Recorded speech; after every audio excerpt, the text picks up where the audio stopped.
For my formal introduction, the only thing I want to say about Robert Bly is that he is a poet from Madison, Minnesota. Then I have more of a personal introduction I want to make about what Bly means to me.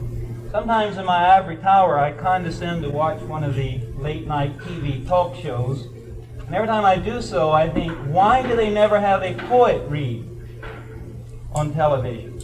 And then I know the answer, because most poets are very dull readers. And then I think, well, why not invite Robert Bly to read? Because he could do it. He's not only a word artist, but I think he is a visual artist. He reads his poems with his fingertips. And so sometimes I have fantasies about writing a letter to Dick Cavett and suggesting, why don't you have Robert Bly read on your TV show? And I think what Robert Bly is doing for poetry, almost single-handedly, is making it oral again, and furthermore, making poetry public again. Because people do come to his readings, and they listen. And at least in my observations, they always come away from one of his readings wanting to read poetry, which is something. But Robert Bly is not merely a performer, as much of an artist as he is. He's a man with a mission. He cares about crickets, Vietnamese children, and all living things that are devoured by what he calls the teeth mother and bombed by the masculine idols. In a sense, and if I may wax a little poetic, to me he's a kind of Midwestern Oedipus who's dancing around the Sphinx, the teeth mother, answering her questions. In a sense, the blind singer dancing around the singing bitch. And maybe that's what poetry is all about. As he himself has said, when you are writing a poem, it is like going out on a plane in the moonlight, naked. You can dance around anywhere. I think given the dynamics of Robert Bly's reading, one can readily understand why he is such a controversial figure in contemporary poetry. And he is controversial. I can't pronounce French with any confidence, but I think I would say he is the infant terrible of contemporary poetry. So much so that it's become very fashionable to knock Robert Bly as a camp follower of the Vietnam War. He's written a lot of protest poetry, and this bothers some people. They don't regard this kind of thing as very suitable for poetry. I guess all I'm trying to say is that I myself sometimes am put off by Robert Bly. You know, he generates so much energy. And for that reason, I never come to one of his readings as a pilgrim. But I always come away as a convert. And to me, this is what Robert Bly does in his readings. I can't live up to that, you know. So I'll just read some poems.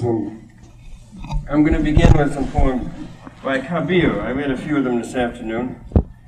And Kabir is a 15th century poet from India who, his father was a Muslim weaver in Benares.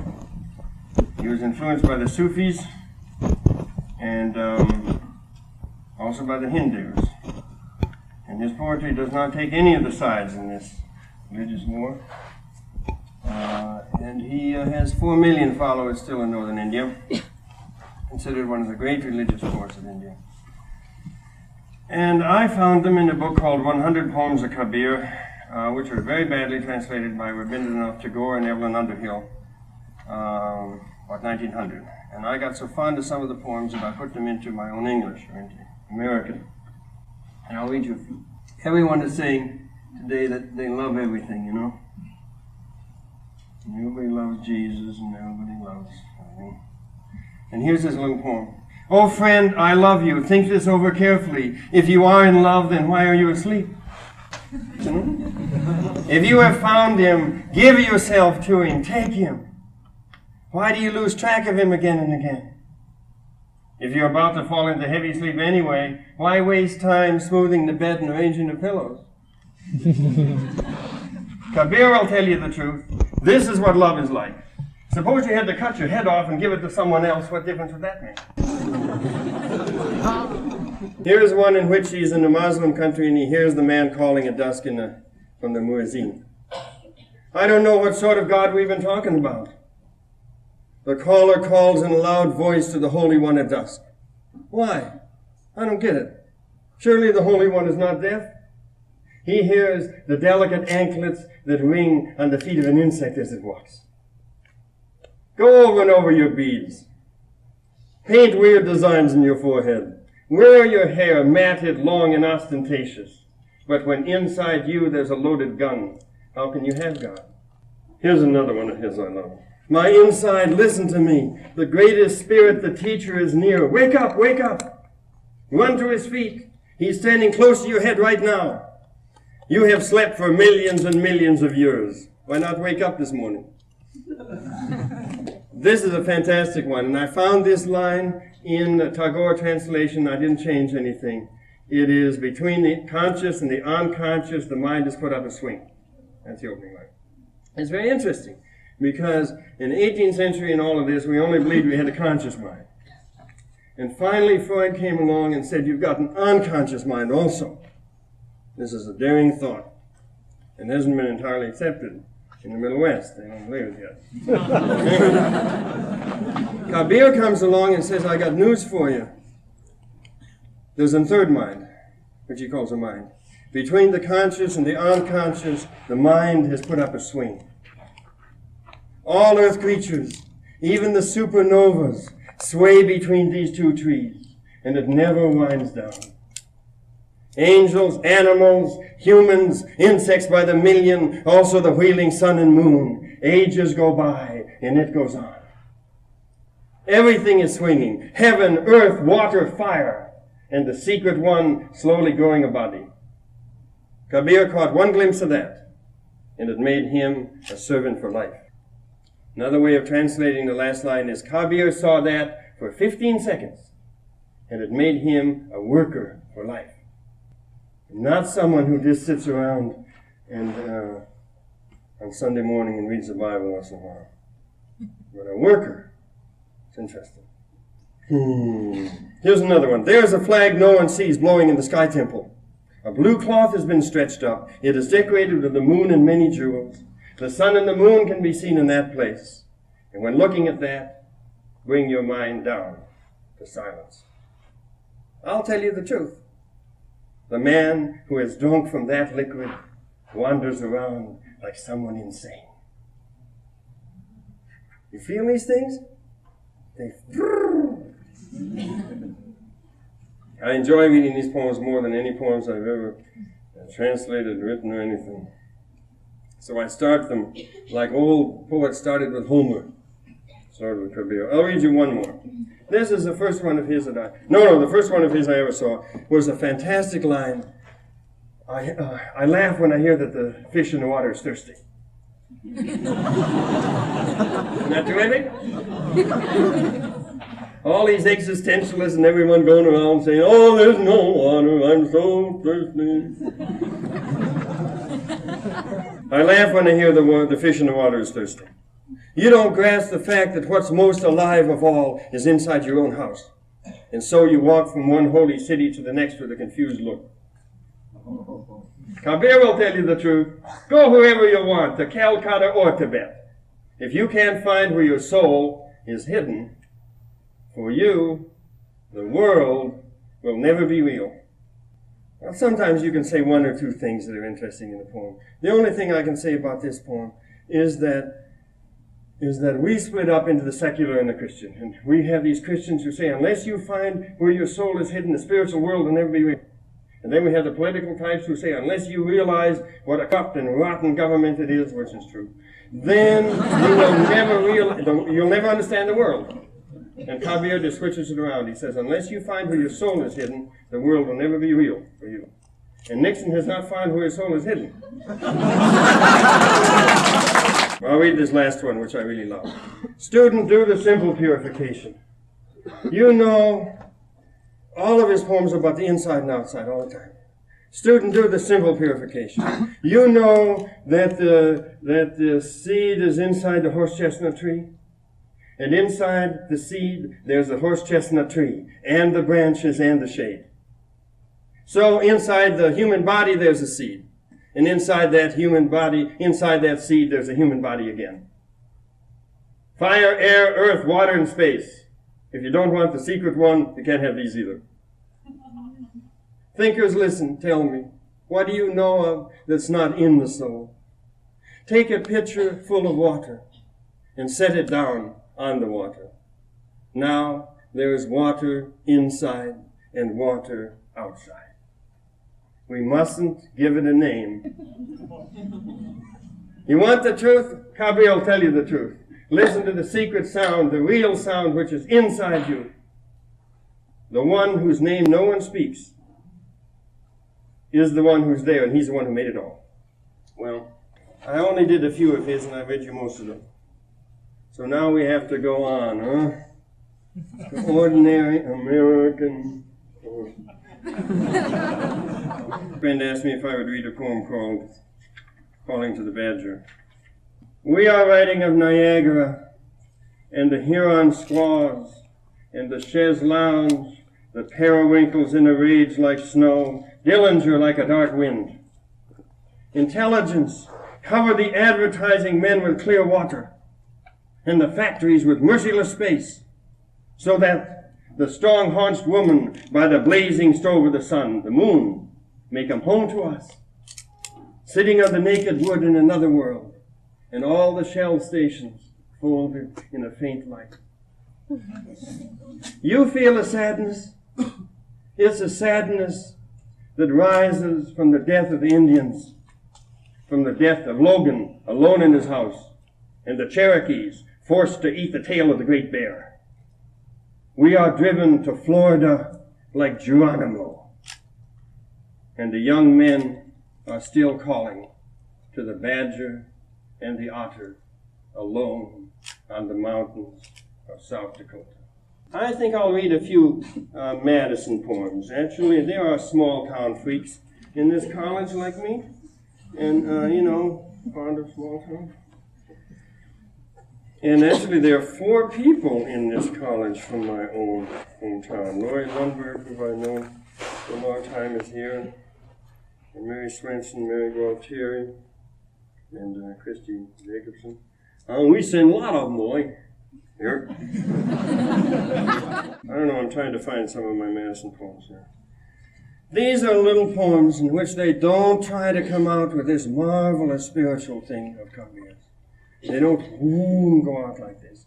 They're just poems in which you try to feel something of the solitude and beauty that you find in the Middle West and in these towns sometimes.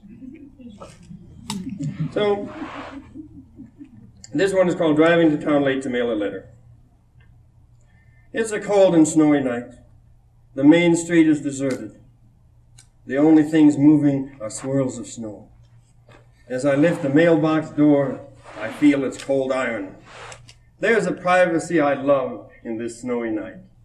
Driving around, I will waste more time. Here's a poem about pheasant season. I was always very bored with English poems because they never had anything about pheasant season in them. That's a problem. And really, you do need poems about your own land and your own country. In Japan, they have poems set in all the little places you go to.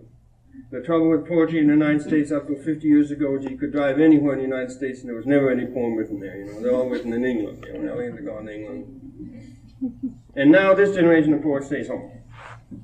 And Stafford has marvelous poems about Kansas. Dickey had some poems about Georgia, which were good, before he got on the Dick Cavett show. And anyway, here's a poem about pheasant season, a little prose poem. Because it's the first Sunday of pheasant season, men gather in the lights of cars to divide pheasants. And the chickens, huddling near their electricity, and in some slight fear of the dark, walk for the last time about their little hut, whose floor now seems so bare. The dusk has come, aglow in the west, as if seen through the isinglass on old coal stoves, and the cows stand around the barn door. Now the farmer looks up at the paling sky, reminding him of death, and in the fields, the bones of the corn rustle faintly in the last wind, and the half moon stands in the south. Now the lights from barn windows can be seen through bare trees. You ever go to these little towns like Marietta These little towns, you know, everybody's abandoned them and there's nothing but a couple of ratty old groceries left. But they're sweet. I was over there on a Saturday night. They're terrific. All these beautiful young girls wandering around, you know, in their farm with their fathers and these big pickup trucks. You know. Anyway, so I wrote a poem about one of these wonderful Saturday nights with girls wandering about. New farm machinery standing quietly in the cool grass. Here's another little love poem I wrote. I was going west out of Minneapolis, and I was crazy about this woman, and I passed Cosmos, Minnesota. It doesn't look terrific during the day, but somehow it looked great then. And I stopped and wrote a little poem. When we are in love, we love the grass and the barns and the light poles and the small main streets abandoned all night. Here's another little poem. Taking the hands of someone you love, you see they are delicate cages. Tiny birds are singing in the secluded prairie and in the deep valleys of the hand. Well, another poem, I have a little nipple poem I can read to you. Her nipples are the color. You ever seen a woman nursing a baby? Her nipples are the color of the reeds around Moses' basket. Yeah, a wonderful story of Moses going out, floating out there, and the women come and pick him up. I'll read yours a little. This is a different poem. It's called At the Funeral of Great Aunt Mary. And I went out to live in a farm. I was born out there, and then I went east and starved to death for a while, and lived alone in New York.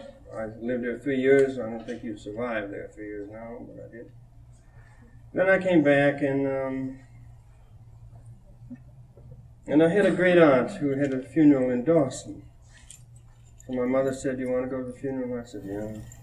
And so I'd been wandering around in overalls and, you know, and stuff like that, and suddenly I saw myself dressed up for the first time in 3 months. I thought, that's very odd, people dressing up for death. So that's where the first line came from. And then we walked into this church in Dawson. Here was this woman lying up there, dead, about 80 years old. It was very real. There's something tremendously real about that. And then the minister saying all these things he didn't believe. Wow, such a contrast of reality and unreality. If he had been a strong minister who believed it, it would have merged, but he was just out of the seminary. They told him all these things. He hadn't had time to check it. And at one point I said no one believed him, you know.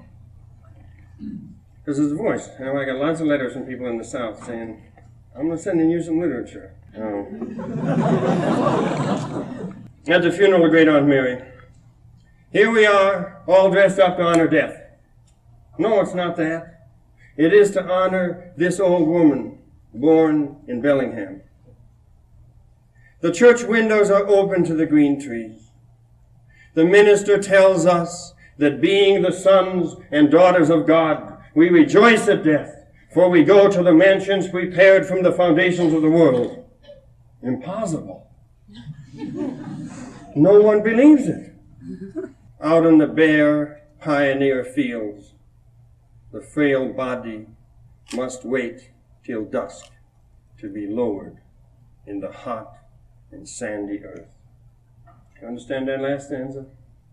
In the United States, in the Middle West, we're so afraid of feeling anything now that we won't lower the coffin during the service.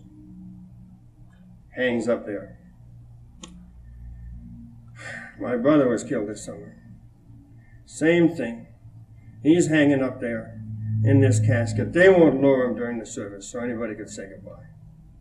No, don't want you to. You might cry if that happened. That'd be a wrong thing to do. So therefore they leave him hanging up there, and the undertaker goes out at 6 o'clock and winds him down. That's what's called fear of feeling. You want to find a cause for the Vietnam War, you don't have to go any farther than that. Terrible fear of feeling anything. Of course, when we started bombing and killing all the children in Vietnam, we didn't feel anything. And it's the same thing in these places. They have this plastic grass put over the dirt. Isn't that ugly? That beautiful dirt covered with green plastic grass. Now I'm over here in the dormitory. It's a nice little place over there. You know what's coming over the loudspeaker all the time? Corny, plastic grass music. Nobody can even sit over there without that corny stuff coming through the... The thing is a nut house, not a club. What are they? They're trying to do, calm everyone down? We're already too calm, that's the whole problem. So I'm going to read some new poems later, which will probably be worse, but since we have some people from the towns here, I'll read a little poem here. Late at night during a visit of friends. We went to Ortonville, Big Stone Lake, to catch some fish. Some friends were out. We didn't catch any naturally. The whole thing is polluted. You can't catch anything anymore. Except a rash, which you can get. And late at night during a visit of friends, we spent all day fishing and talking. At last, late at night, I sit at my desk alone and rise and walk out in summery grass. A dark thing hopped near me in the grass.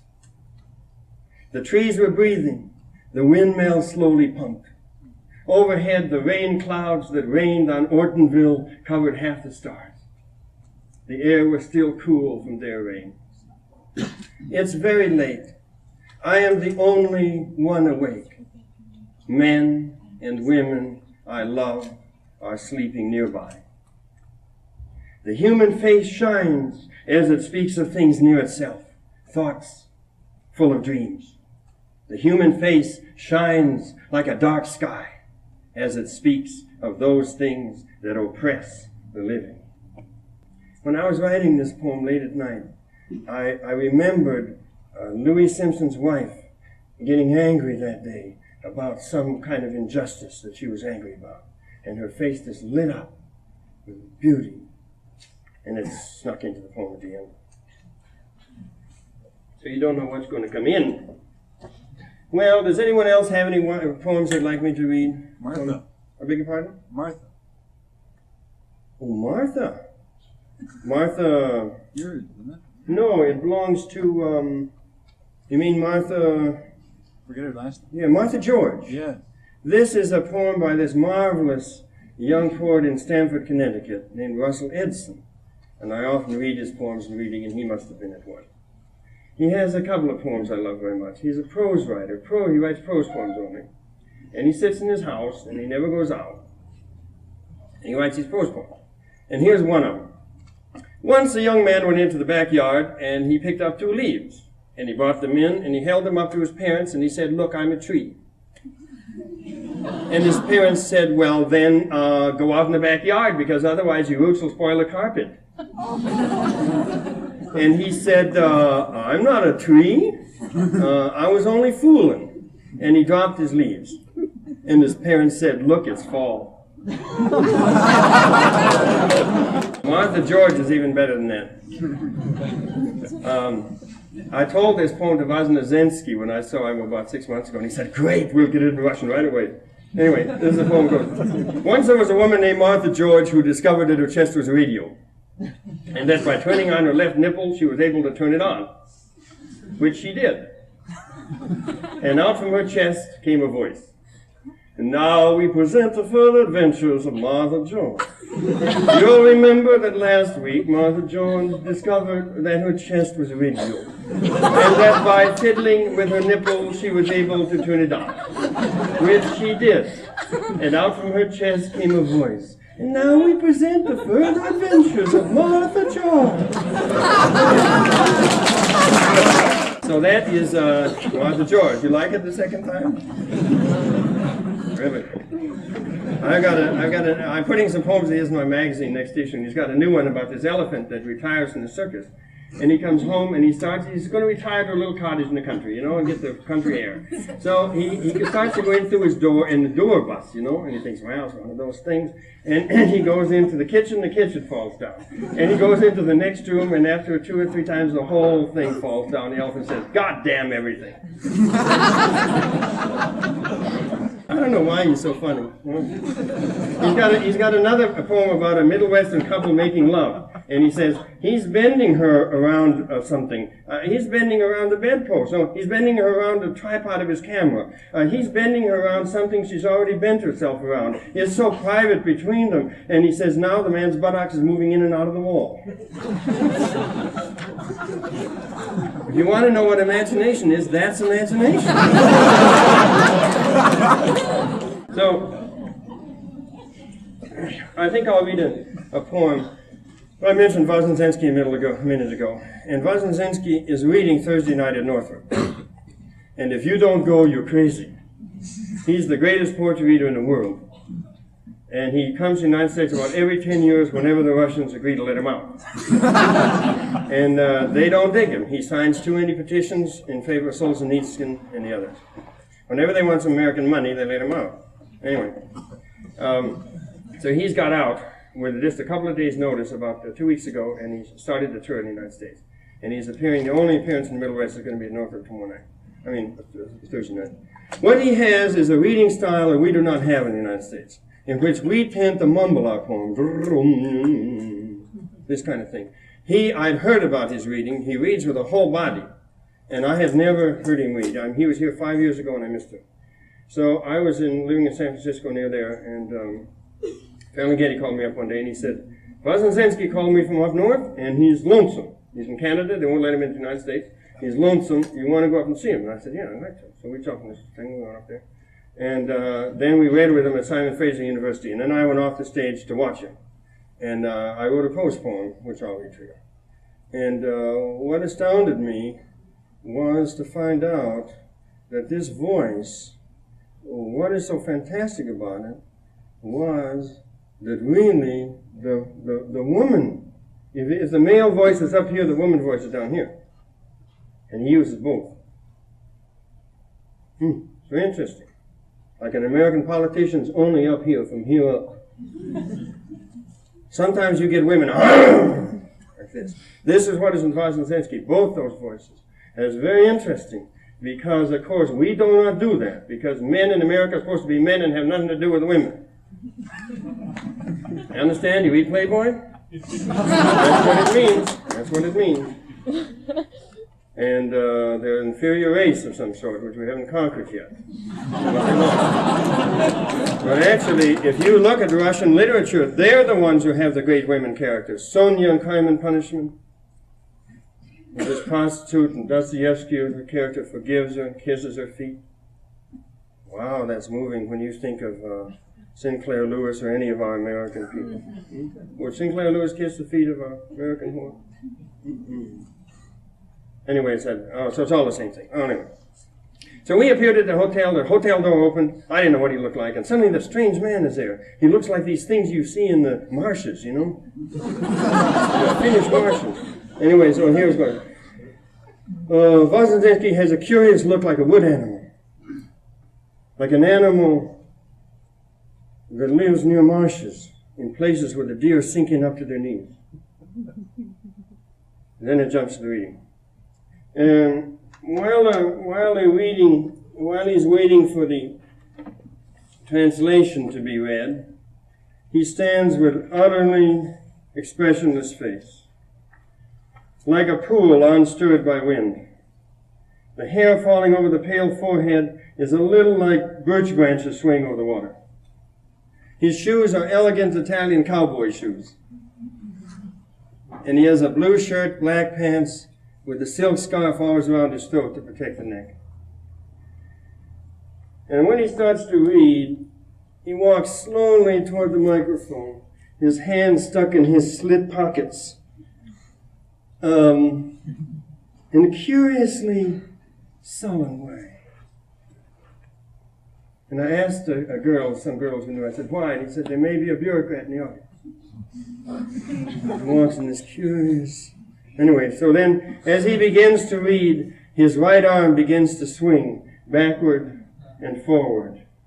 And his right arm swings back and forth like the Neanderthal man having complimented himself on having thrown the first stone. He looks straight forward, bending over slightly, and this fantastic and resonant voice booms out. Not angry like American voices, but simply immense power, like enormous dynamos, like immense waterfalls falling, like tremendous winds in the west, sweeping up, swirling winds, picking up bits of barn doors, old chairs, dust from the chicken house floors, fragments of wooden grave markers set up by old carnation condensed milk drinking trappers. And the whirlwind veers off the gravel road onto the field. And sometimes the deep voice comes from beneath with a jolt, brought forward by the right arm. And then it drops again into the most matter-of-fact tone, expressionless, muttering. The face has much mother quality. His poems are mother quality on fire, tenderness on fire. He is saying it's okay to be on fire. It's okay even for water. It's okay even for concrete. And he's like Sonia in Crime and Punishment, only with a masculine soul, holding his yellow ticket, raving and feverish. And the voice is coming from somewhere deep in his chest that's bent forward, slowly, like a javelin about to be thrown. It's the voice of some deep-throated woman, shouting at last. How good it feels to shout at last. Her voice rattling the dishes, men turning back from the house and going back towards the barn. How good it feels to be able to shout about the pet chicken killed by men when you were a girl. How good it feels to be able to shout about the doll bureau painted with roses and given to the other girl. How good it feels to shout at last. How good it feels for the birch swamps to shout at last. Driven over by so many drunken landlords, or cut down over centuries by so many greedy owners, made love on by so many Slavic girls with birds embroidered on their blouses. So, that's a pale imitation of Woznezensky, trying to describe that incredible energy that comes into that voice and just takes everything with him. So it's not, he reads in Russia to audience 17,000, it's not unusual. 10,000, 5,000. They have a much deeper and longer poetry reading history than we do. Our poetry reading history is maybe 10 years old. Someone asked Yevtushenko the other day, what kind of a poetry audience do you like? He said, I like a fairly small one, about 10,000. Weird, Poets in Russia go over, read at all their engineering schools, technical schools. Here we have this strong separation. I'm an engineer, I don't read poetry, and I feel much better. And it's also the other way around, by the way. The scientists in Russia read a lot of poetry. And one of the scientists said, my work involves a lot of imaginative leaps. Listen, why should I want to read these dull Longfellows and all these characters?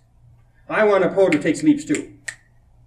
Isn't that interesting? We don't think of it that way because we got this split, science on one hand, literature on the other. And they leap in both, but we have no connection. When Woznezensky was here last, I heard him read and I thought, fantastic, fantastic. This is what he said at the airport. They said to him, Mr. Woznezensky, what are you reading now? He said, actually, they expected him to say, I'm reading a book of Baudelaire or something. He said, I'm reading a book on stressed concrete. This guy's mind was totally blown. He'd never... So the reporter finally recovered, and he said, oh, yes, well, why are you doing that? And so Woznezensky said, I'm interested in stressed concrete in the first place. I think it's very interesting. Pre-stressed concrete. It's very interesting. And they said, if you want some literary reference, well, pre-stressed concrete enables you to throw out a wall like this, or a floor, way out like this, with only a buttress under here. You throw it way out. And he says, you want a literary reference? A poem in the beginning of the line has to have so much energy that it can go way out to the end without falling off. So the guy was more pleased because he'd referred to it. Well, I'll read you a few. The poems we read of Kabir are light poems. You feel how they go straight up in the sky? Whew. It's like that. And if you let go, take off your shoes, you go with them. Whew. Like this. But they are heavy poems, too. They're very heavy poems. And the heaviest poet in the world, of course, is Pablo Neruda, who just got the Nobel Prize. A marvelous poet. And do you want to hear a poem of Pablo Neruda? Yes. George, oh no, you know where my room is. Would you bring that Neruda book that's in there? It's probably in my little bag in one of the corners. So meanwhile, I'll write a few little sort of half heavy poems. Here's one called As the Asian War Begins. I read these stories of Americans going out west after the Civil War, and they're the ones we loved around here, great pioneers. But it turns out that a lot of them were murderers. They were guilty of murders in Virginia. And the best way to do it if you're guilty of murder in Virginia is just to get on a Conestoga wagon and go west and become a pioneer. There are longings to kill that cannot be seen, or are seen only by a minister who no longer believes in God, living in his parish like a crow in its nest. And there are flowers with murky centers, impenetrable, ebony, basalt. Conestogas go past over the Platte. Murderers riding under the canvas, hidden from us. Give us a glimpse of what we cannot see. Our enemies, the soldiers, and the poor. It's a poem written about 66, 67, when it first began to sink into the Americans that what we're fighting is one of the first great wars of history of the rich against the poor. And they had at the beginning, you know what they had? They were shooting bows and arrows at us in the beginning. And we take our B-52.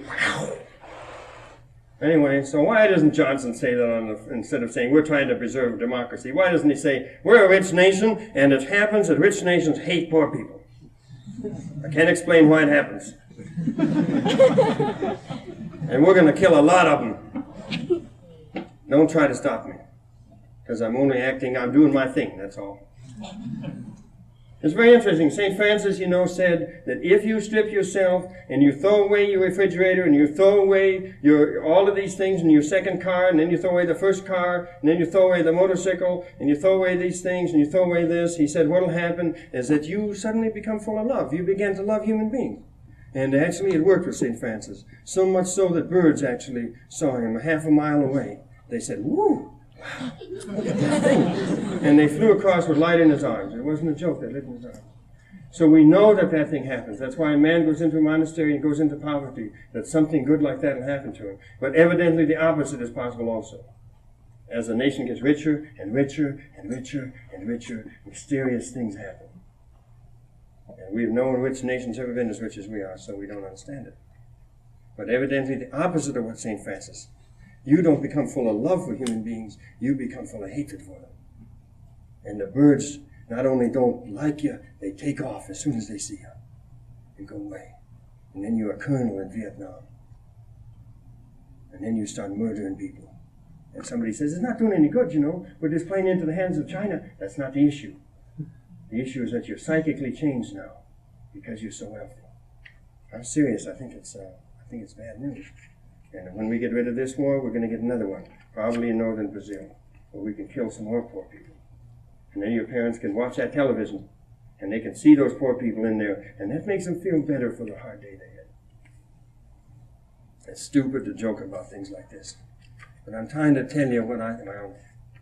So what happens then? The opposite of St. Francis. We become so totally brutalized that we rejoice when they say we got 45 Vietnamese bodies yesterday. The ministers read it and then go and give their sermon, talk about Christianity and dignity of man.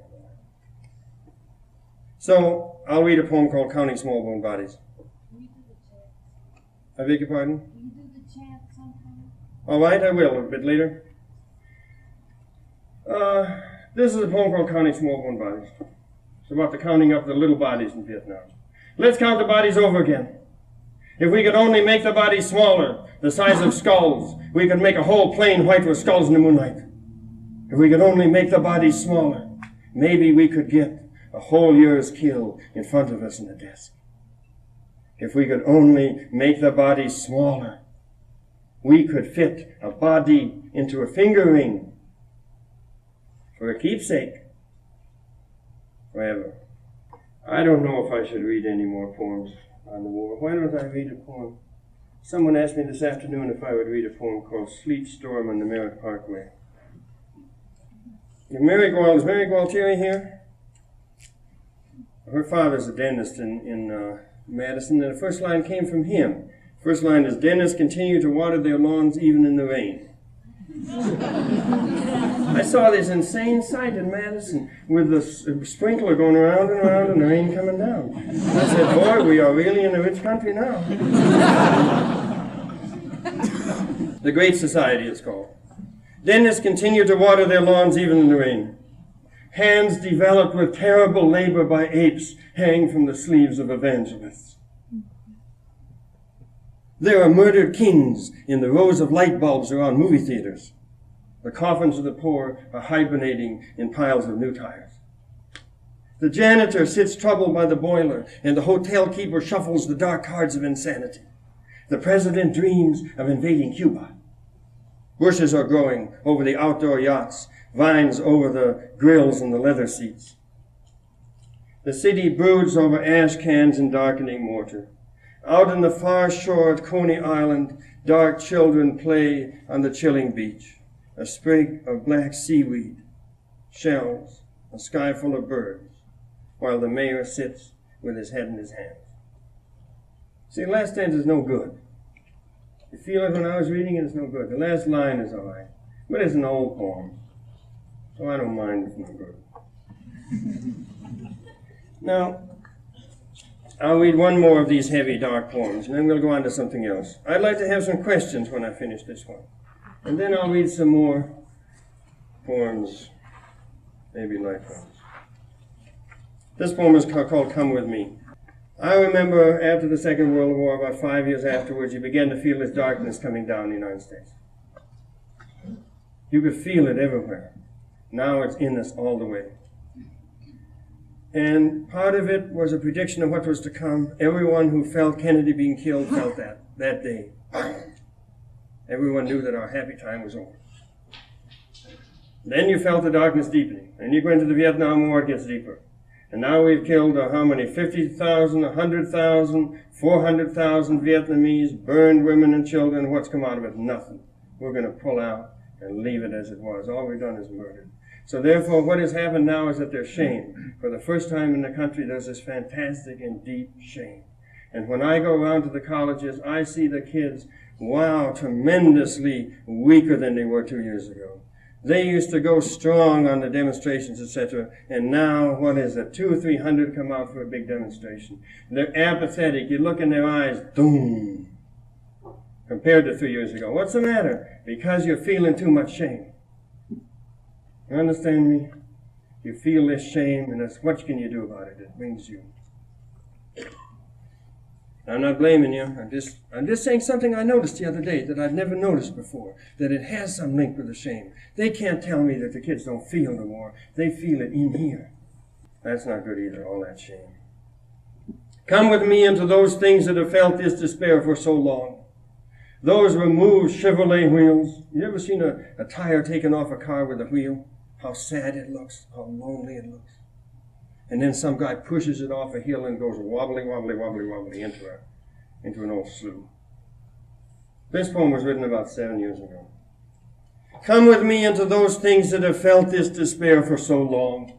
Those removed Chevrolet wheels that howl with a terrible loneliness, lying on their backs in the cindery dirt, like men drunk and naked, staggering off down a hill to drown at last in a pond.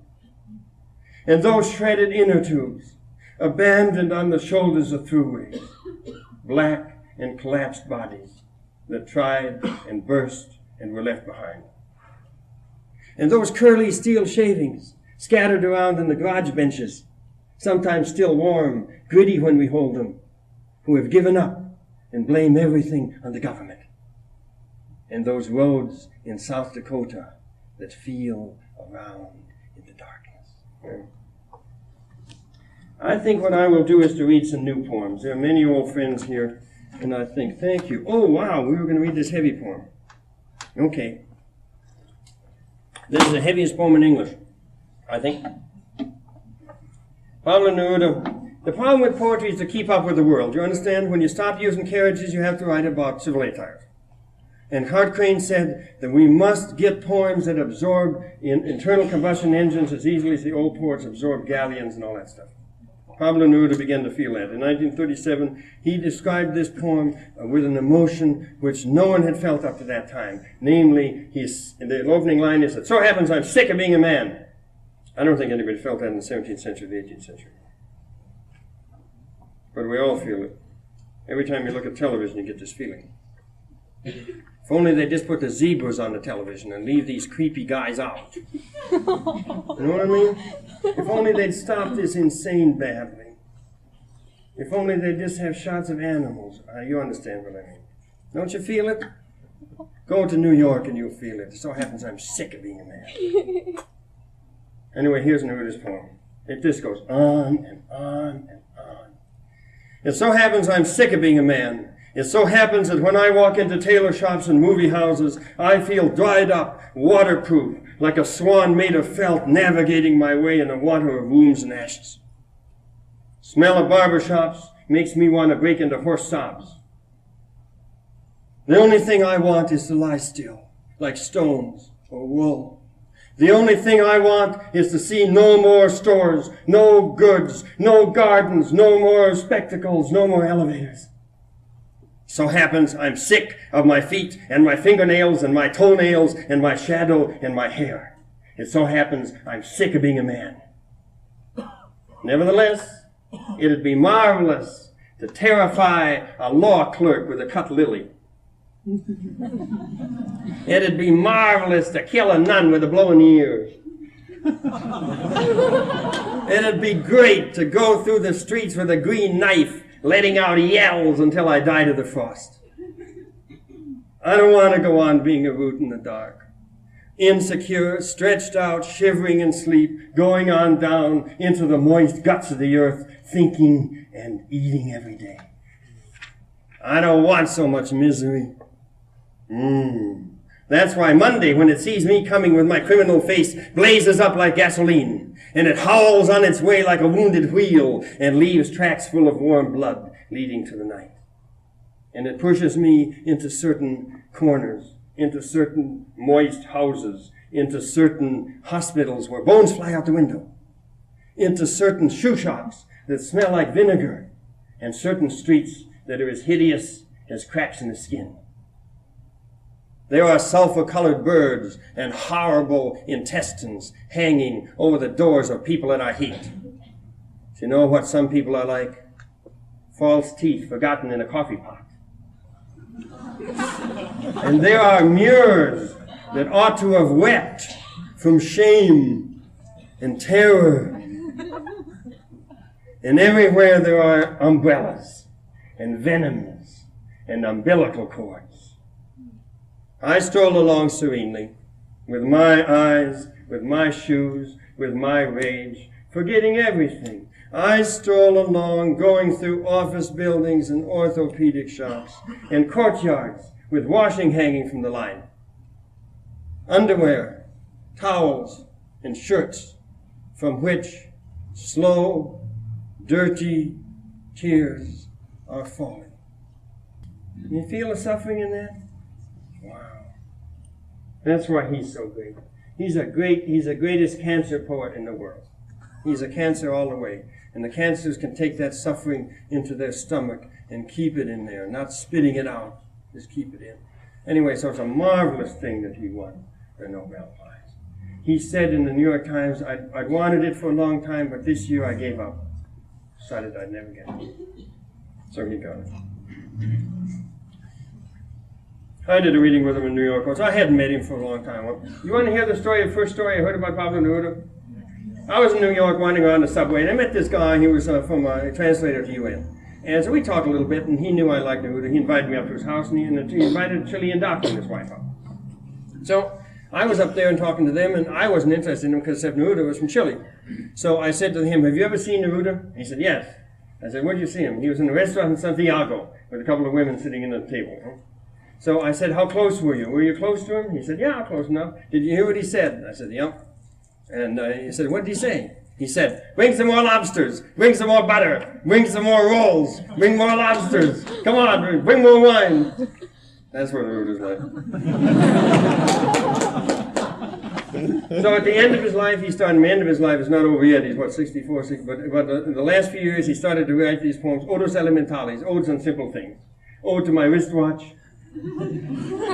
My wristwatch lies up there next to my head, and these little wheels keep cutting into time, and tiny bits of black wood keep falling off my pillow.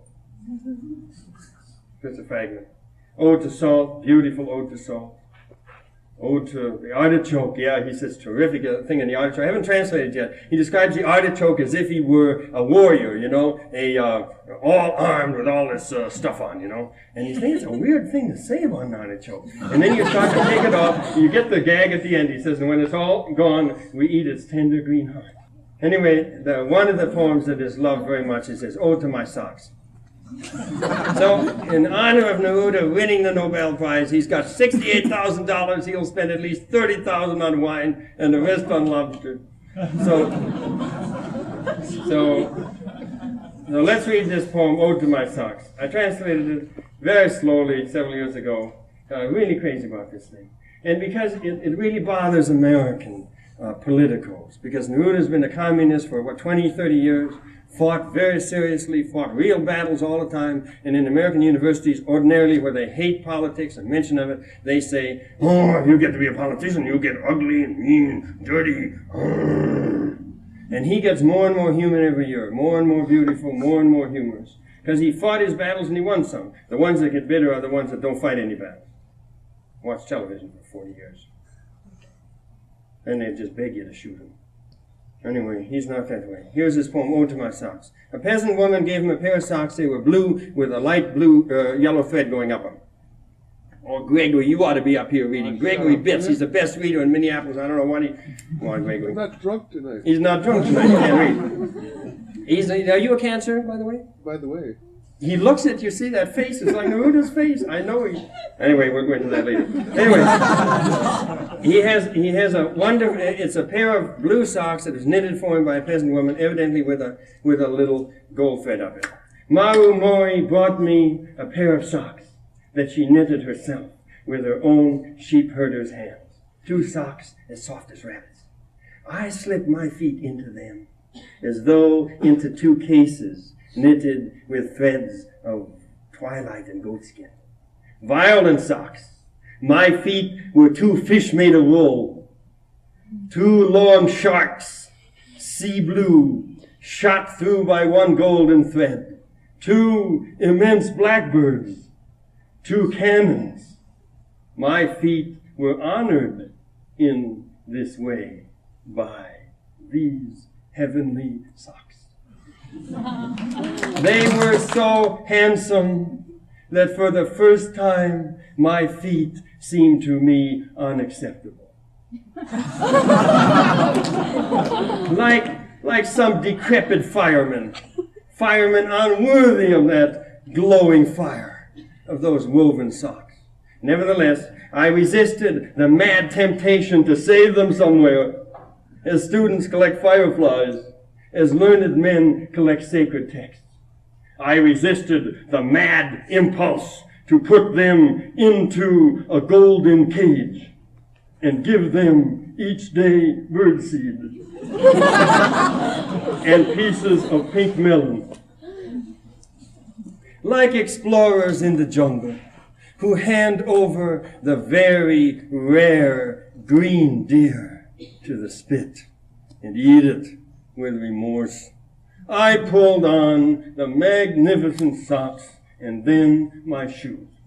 And the moral of my ode is this: beauty is twice beauty, and what is good is doubly good when it is a matter of 2 socks made of wool in winter.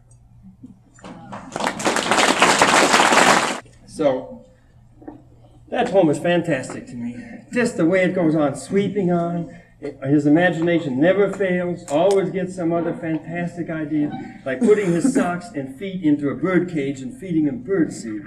Fantastic. So he's the despair of all the American poets, and he is the greatest influence on the younger ones now, except Gregory Bitts. And, well, I think I'm going to read some little new poems and we'll stop. Anyone like to ask me any questions? Who are you? Ah, good question. I'm a Capricorn. Take it or leave it. Actually, he got up over in Cedar Avenue one time. They had a poetry reading over there, and he started reading out of the telephone book. Gregory, come on, do it. Come on. I never read out of the telephone. He was saying, oh, he's trying to read like me. Come on, One Gregory. of yours singing That's a water buster? Yeah, why not? This is a famous Gregory Betts. Semi-famous. Got a book? Yeah, you want to read from a book, or do you read usually from other things? From this? Oh, Robert Boyle, sure. Yeah, you want to read from this? Hi. None of these are any good. Well, you asked for it, Dad. I can't. You can make up one, Gregory. Okay. Oh, boy, one of my best ones. Let's see. The bedridden composer. His old wife was thoughtful and brought him tea. For a late night surprise, she carried in a picture puzzle of Bach's complete works. That's nice. Come on, one more, Gregory. Come on. Holy smokes. Okay, I gotta find your little. This one. Reading from Silence in the Snow. Silence in the Snowy Fields! In a train, there has been a light snow. Dark car tracks move in and out of the darkness. I stare at the train windows marked with soft dust. I have awakened at Missoula, Montana, utterly happy. He's really terrific. I got to get him back. He's got a band and everything. I wanted to hear that. It was good, Gregory. Better than I can do. Better than I can do. I have awakened at Missoula, Montana. I'm really happy. Yeah, there's somebody sent in a good parody me to my own magazine. I'm doing some parodies, and it's called Robert Bly Says Something True, or something like, well, I'm sitting under this thing looking up at the sky, and I'm examining every detail of the sky. And it says, around me the grasses wave softly in the wind, and the horse's tail waves in the wind. It is attached to the end of the horse.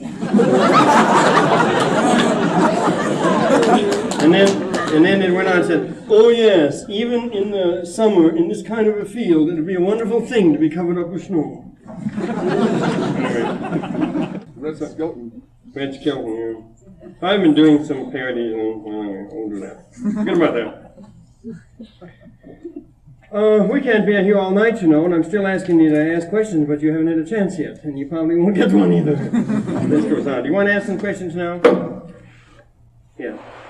What time of day did you like to write this? That's a terrific question. Because I'll read you a little poem I have right here. And I read it first in some book, and then it got into the poem. This is a 4-line poem written out on the seashore. The last wisps of water leap in the feathery sun. The sedimentary rock settles down for the night. The unconscious of man opens like a flower. The sea widens and disappears. So I read in Jung, for example, that he found that the unconscious opened primarily at dusk. There's some kind of a rhythm with it, like the crabs and the clams and everything. In the morning, I'm just a Lutheran. I'm all tied up. And then about noon, I become a Catholic. You don't like jokes like this? But there's not much place, as we were talking this afternoon for a long time, in the Christian church, in the Catholic, in the Lutheran church for the unconscious. I mean, maybe Luther had one, but no one else had proved to have one. Anyway, at dusk, Jung said that when he was in Africa, for example, you could feel it more strongly in Africa, the unconscious opening like this at dusk. And the poems come in from the unconscious, after all. They just come passing through. So I was interested in this, and I said, that's very weird. So I went back and looked at the poems I had in the Snowy Fields. At least half of them were written at dusk. You're looking out, and I thought it was just because I don't know. It's too long an answer already. Who's got another question? But it's a good question, and I don't know anyone who can write in the morning. Well, yes. This question that I'd like you to William Carlos is called Plums. Okay, I love that poem. This was a poem written at night. And William Carlos Williams, a baby doctor in Patterson, New Jersey, fantastically great poet, man.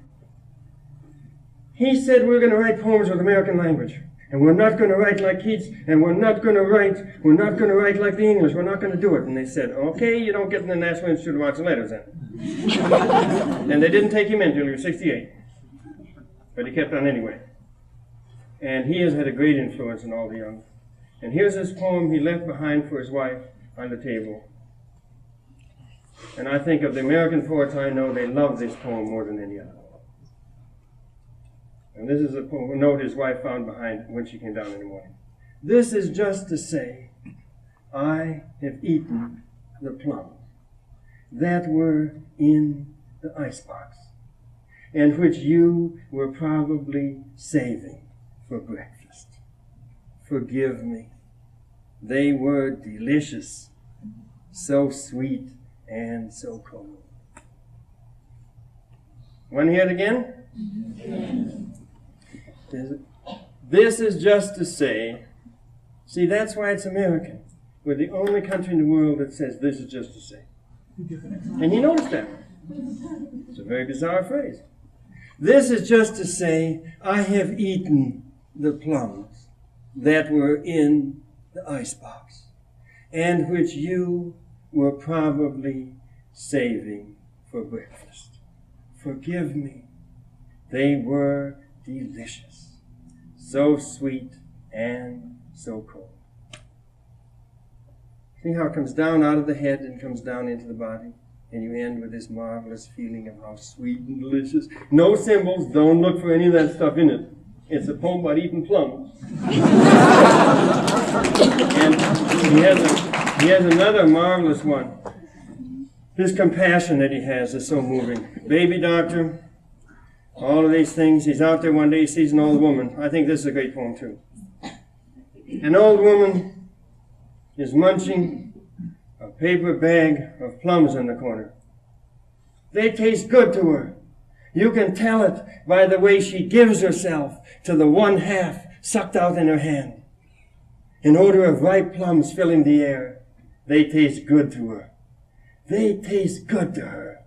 They taste good to her. You feel that? You see the difference between poetry spoken aloud and on the page?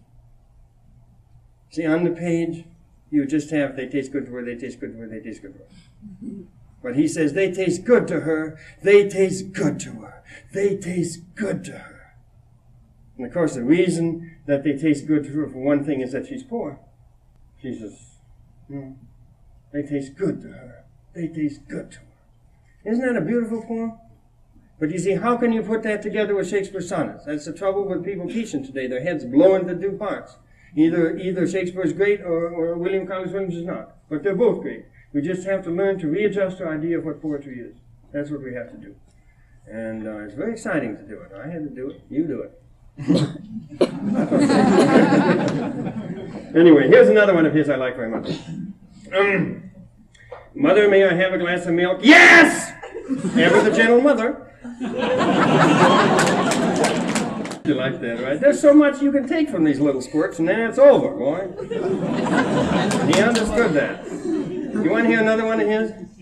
Yeah, he's one. There's a record out called 100 American Poets, and this college ought to buy it. It costs $120. They got it thrown away. Anyway, it begins with Gertrude Stein, and fantastic. And it goes on through Williams, and head poems of his I'd never heard before. And here he is reading them. I can't imitate his voice. It's even more nasal than mine. But this is the way one of them went.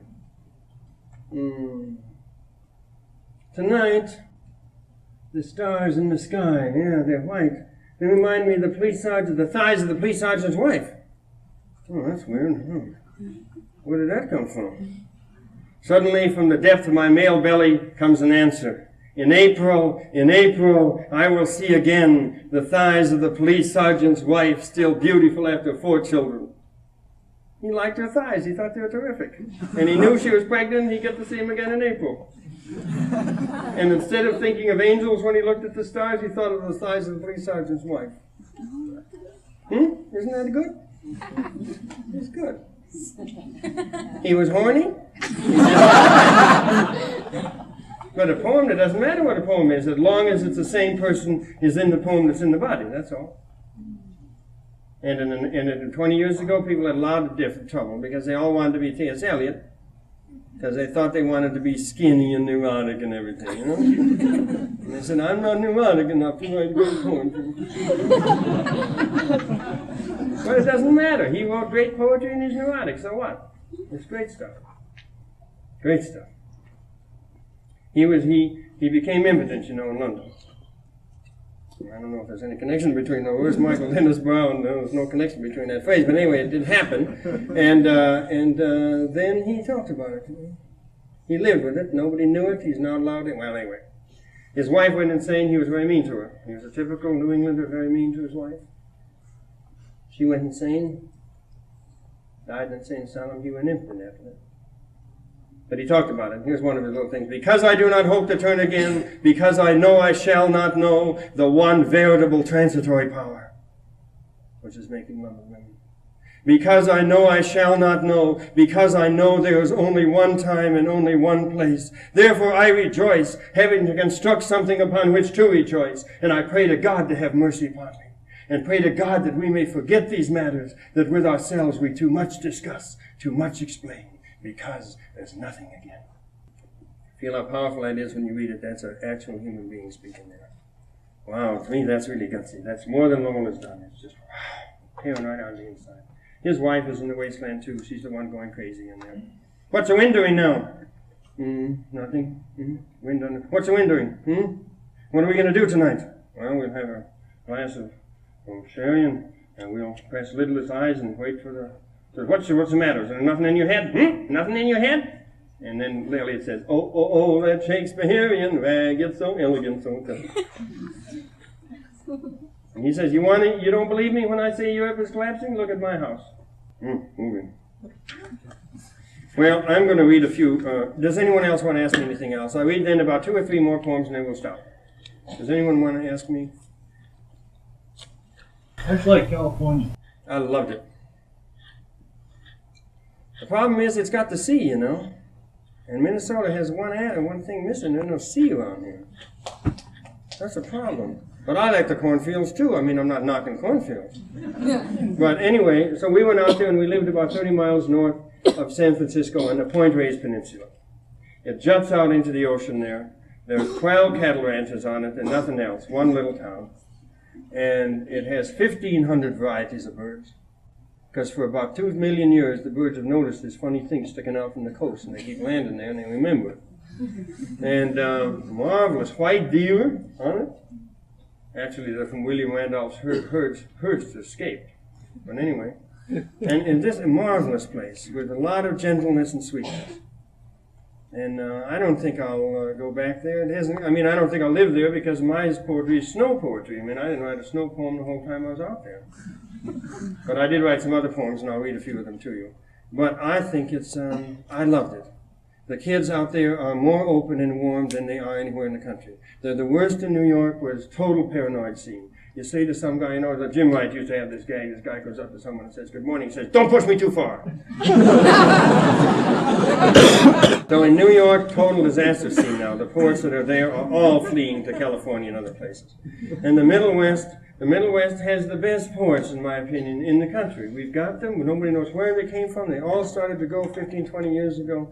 And James Wright, for example, if you don't have James Wright here to read, you're out of your skulls. He is a fantastically marvelous poet. He taught over at the university for 2 to 3 years, and he taught at McAllister a couple of years, and then the university gave him a knife in the back and got rid of him. As I said, we don't want poets around here like you. So he's living in Hunter College in New York now. You want to hear a poem of James Wright? I'll read you a poem of James Wright. This poem was sent around among high school students. I didn't know, Jim. I sent it around. And the high school students responded to this poem more than any other one they sent around. I can't remember it all, but I'll remember most of it. Just off the highway to Rochester, Minnesota, twilight bounds forth in the grass. And in the field, there are 2 Indian ponies grazing. My friend and I climb over the barbed wire fence where they have been grazing all day alone.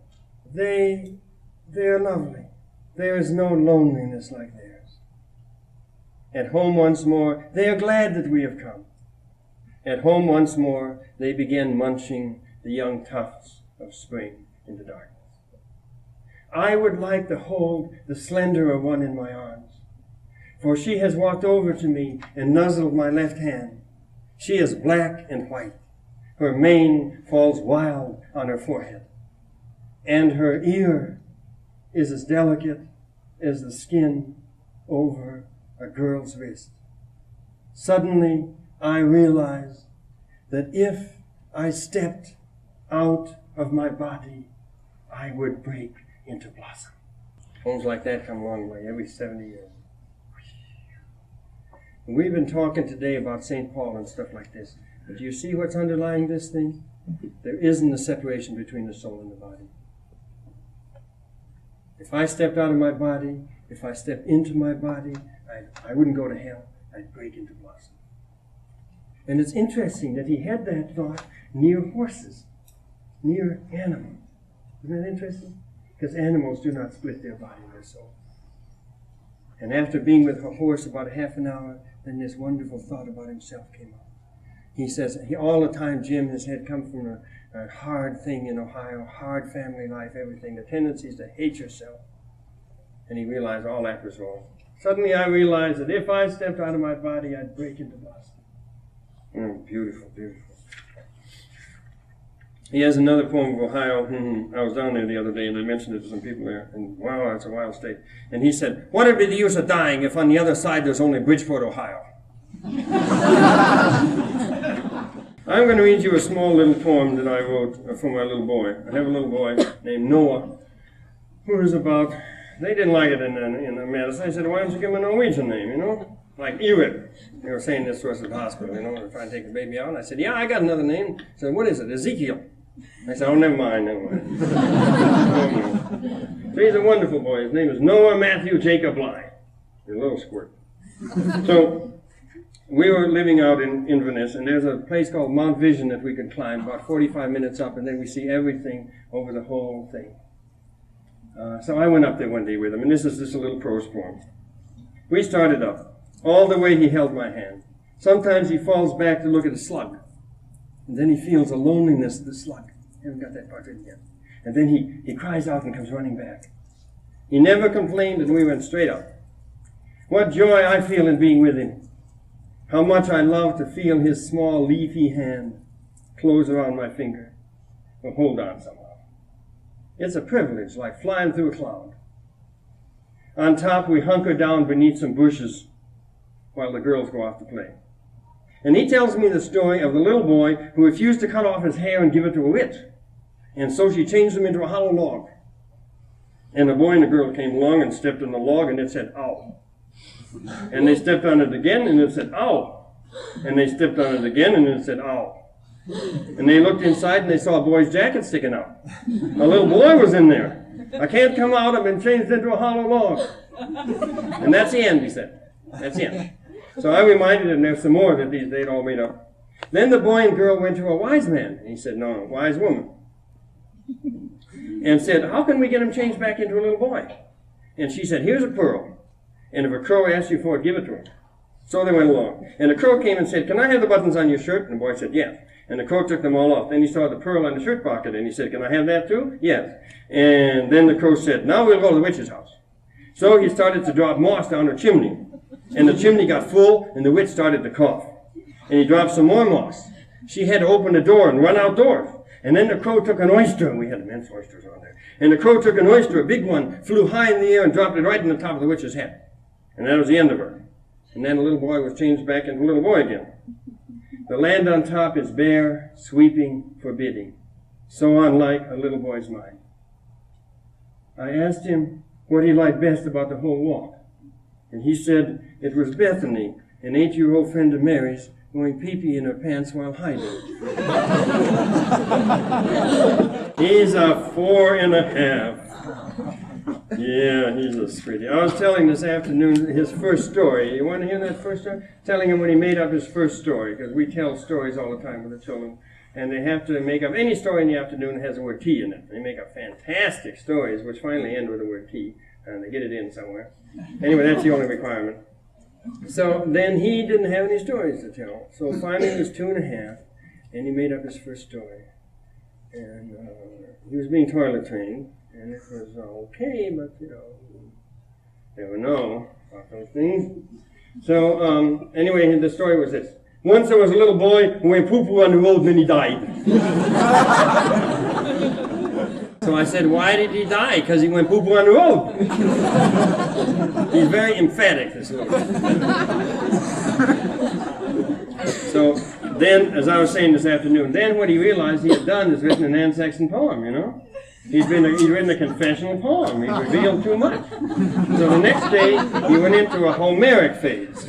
And I said, you got another question? Another story? He said, yep. He said, once there was a donkey who got on top of a car and then he died. It's the same story, see that? Anyway, but you couldn't trace it back, you know. So then about a week later, he had a beautiful one too. I'll tell you this. It's boring to hear people talk about it anyway. It's boring to hear people talk about their kids, but I will put it under poetry. You know. Get away with it that way. Anyway, he said, one time I was going down the road, his boy was going down the road and he lost his pants. And a car came along and he said to the man in the car, do you know where my pants is? And the man said, no. And then a donkey came along and they all found his pants. And then he and his friend the donkey got in the car and went to town and bought some candy. It's a true poem because he didn't bring in anything from books, you know? Everything he was interested in, losing pants, donkeys, cars, and candy, all in the poem.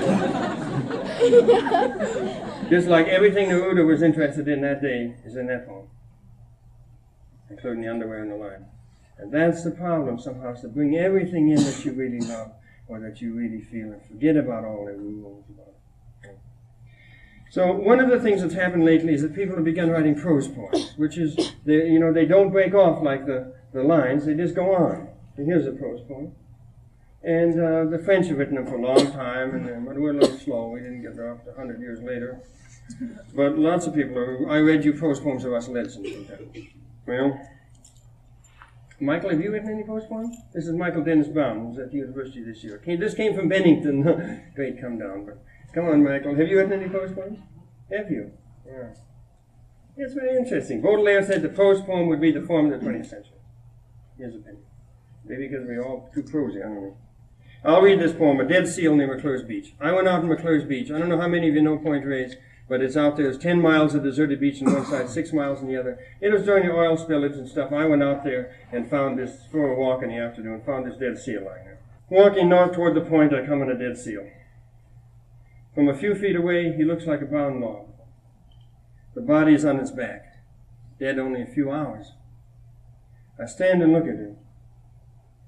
A quiver in the flesh. My God, he's still alive. And a shock goes through me, as if a wall of my room had fallen away.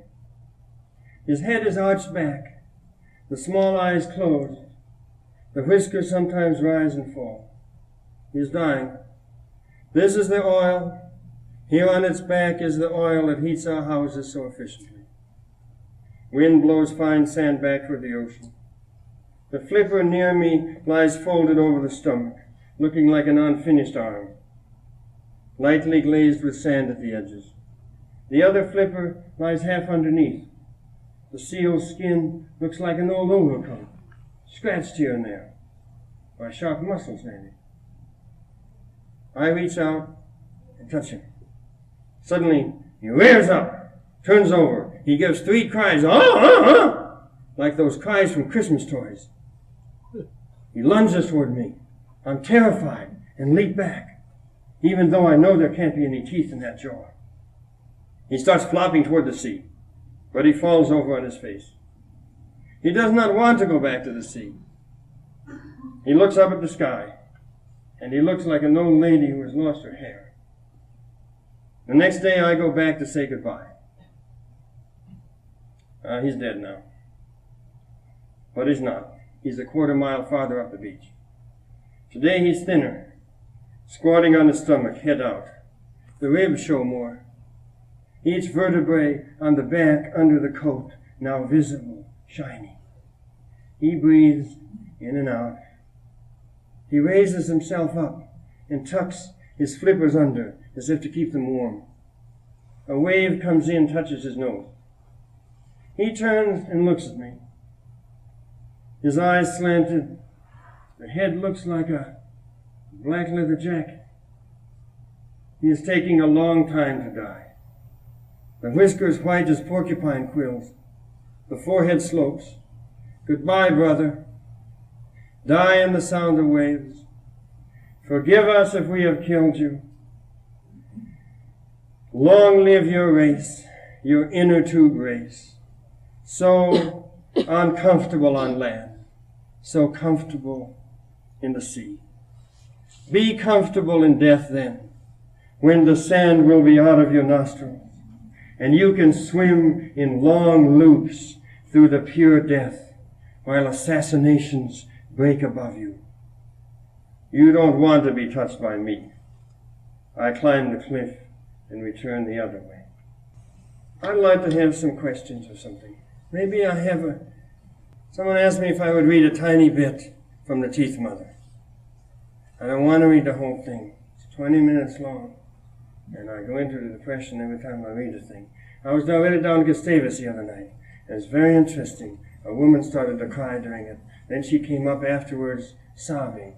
She was the wife of this boy in Madison who was the superintendent's son. Yeah, well, she was a woman about maybe 29 years old. And she said, I heard this poem first 3 years ago, when it looked like there was still some hope, when the kids wanted to fight and everything. And now, she said, where's it gone? And she said, it's worse now. She was crying. I was very moved. Anyway, I don't want to read the whole thing. Do you know what some viewers have been around here? I'll read little bits of it. Does anyone who knows it have any feelings of what they'd like me to read? One of the things we were talking about this afternoon is this feeling more and more that Great Aunt Mary poem in which we don't want to feel death anymore. We're about to strip mine the whole West now. We're about to move in and strip all of those states in the West. In 50 years it'll all be done, and Glacier National Park will be lucky if it survives. But we're not going to feel it because we're not out there. People out there will feel it, but we won't. So there's this feeling we can't feel anything until it's right in front of us. We didn't feel that thing in Vietnam. So here's a little part of it. But if one of those children came towards you that we have set on fire, came walking towards you like a gray barn walking, you would howl like a wind tunnel in a hurricane. You would tear at the clothes in your chest with blue hands. You would drive over your own child's wagon trying to back up. The pupils of your eyes would go wild. If you were on your suburban lawn and one of those children came by burning, you would try to leap into the air. You would tear at your cheeks. You would ram your head against the wall of your bedroom like a bull penned too long in his moody pen. If one of those children came towards me with both hands in the air, fire rising along both elbows, I would suddenly go back to my animal brain.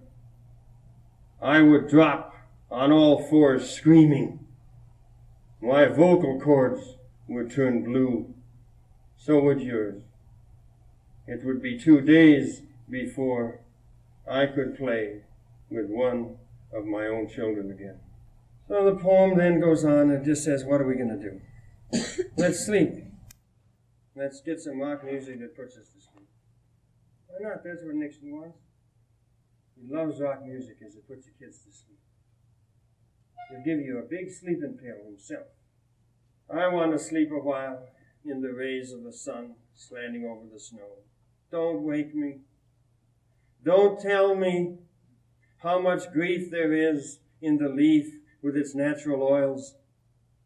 Don't tell me how many children have been born with stumpy hands all these years we lived in St. Augustine's shadow. Tell me about the Tell me about the yellow daffodil shaken in the restless wind. Tell me about the particles of Babylonian thought that still pass through the earthworm every day. Don't tell me about the frightening laborers who do not read books. Let us drive cars up the light beams to the stars and return to earth, crouched inside the drop of sweat that falls from the chin of a Protestant tied in the fire. That's the way the poem ends. I'm going to go back and take another section because we were talking about St. Francis and richness in the United States. This is what it's like for a rich country to make war. This is what it's like to bomb huts, afterwards described as structures. This is what it's like to kill marginal farmers, afterwards described as communists. This is what it's like to watch the altimeter needle going mad. There on 25, this is 81. Are there any friendlies in the area? 81 from 25, negative on the friendly. I'd like you to take out as many structures as possible, located in those trees within 200 meters east and west of my smoke mark.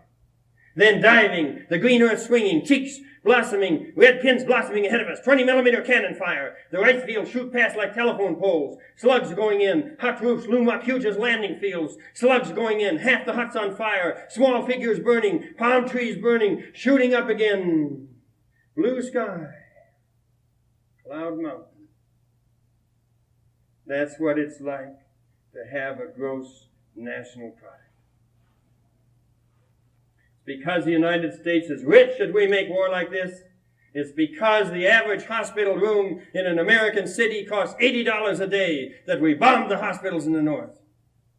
It's because the milk trains coming into New Jersey hit the right switches every day that the best Vietnamese men are cut in two by American bullets that follow each other like freight cars.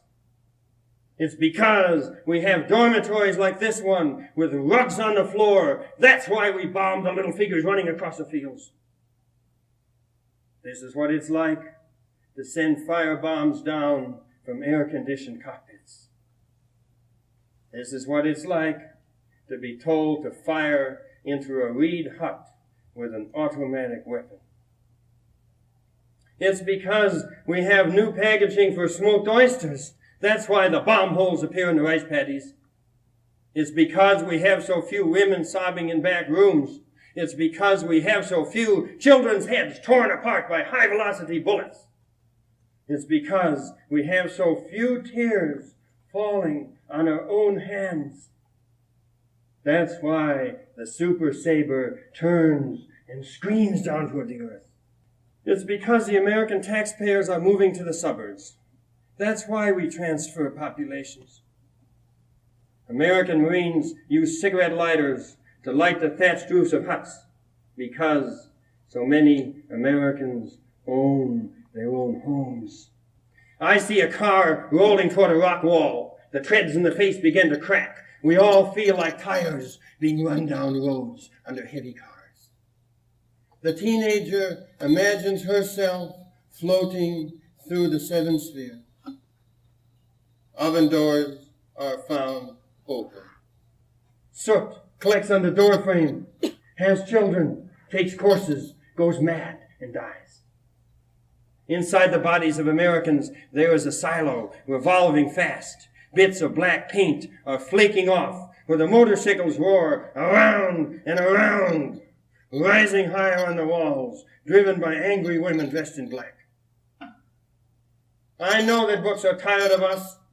I know they are chaining the Bible to chairs. Books don't want to remain in the same room with us anymore. New Testaments are escaping, dressed as women. They go off after God. And Plato wants to go backwards. Plato wants to hurry backwards. Plato wants to go backwards up the river of time, where he can end as some blob of sea flesh rotting on an Australian beach. Why are they dying? I've written this so many times. They are dying because the president has opened the Bible again. They are dying because gold deposits have been found among the Shoshone Indians. They're dying because money follows intellect, and intellect is like a fan opening in the wind. The Marines think that unless they die, the rivers will not move. They are dying so that the mountain shadows will continue to fall east in the afternoon. They are dying so that the beetle can move along the ground near the fallen twigs. But if one of those children came near that we have set in fire, came walking towards you like a gray barn walking, you would howl like a wind tunnel in a hurricane. You would tear at the clothes in your chest with blue hands. You would drive over your own child's wagon trying to back up. The pupils of your eyes would go wild. If one of those children came by burning, you would try to leap into the air. You would tear at your cheeks. You would ram your head against the wall of your bedroom like a bull penned too long in his moody pen. If one of those children came towards me with both hands in the air, fire rising along both elbows, I would suddenly go back to my animal brain. I would drop on all fours, screaming. My vocal cords would turn blue. So would yours. It would be 2 days before I could play with one of my own children again. I read the last section, so let's stop. Huh?